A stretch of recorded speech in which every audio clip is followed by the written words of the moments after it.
Price.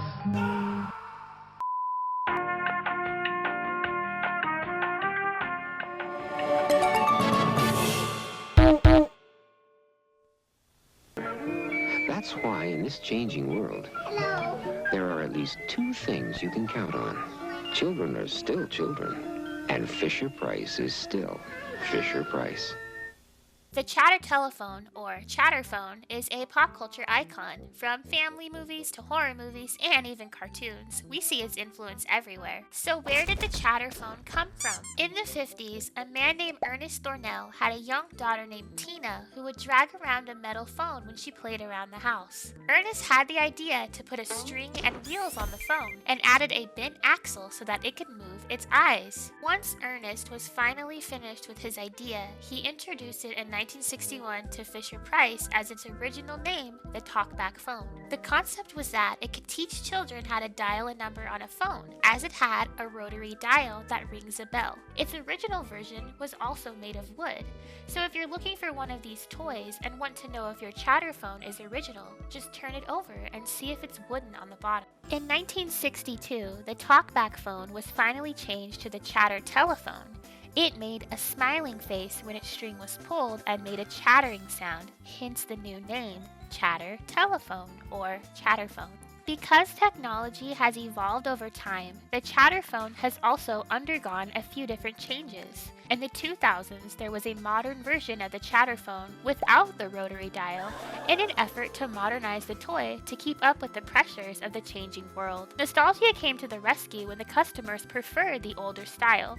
There's even a current version of the chatterphone that can be hooked up to Bluetooth.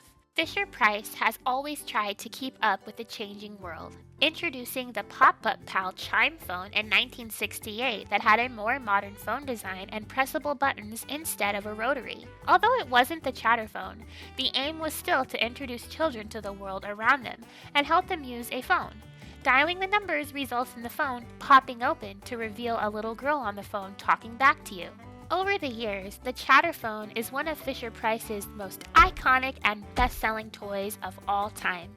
And it helped their company stay afloat after trying to market to older children and failing terribly. Fisher Price realized their niche and how important marketing toys for younger children really was.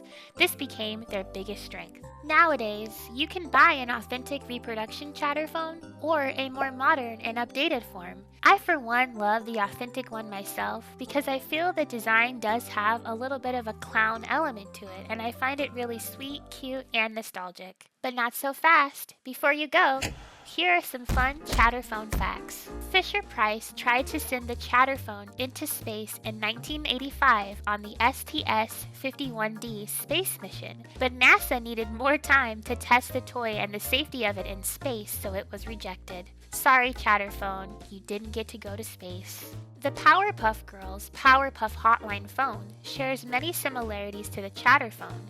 Some say it is a mix between both the chatterphone and the bat phone. Ever since I found this out, I can definitely see how it's a mixture of the two of them. The chatterphone is in the 2022 film Skinamarink. Because of this, people refer to it as the Skinamarink phone. Unfortunately, some people no longer know it as the chatterphone, but instead just a horror icon from this horror movie. Not only does the chatterphone appear in Toy Story 3, it is also in Boss Baby and the Boss Baby sequel. Well, I sure hope you liked dialing in today and learning about the chatterphone. What was your favorite toy as a kid? Let me know below in the comments. Bye-bye!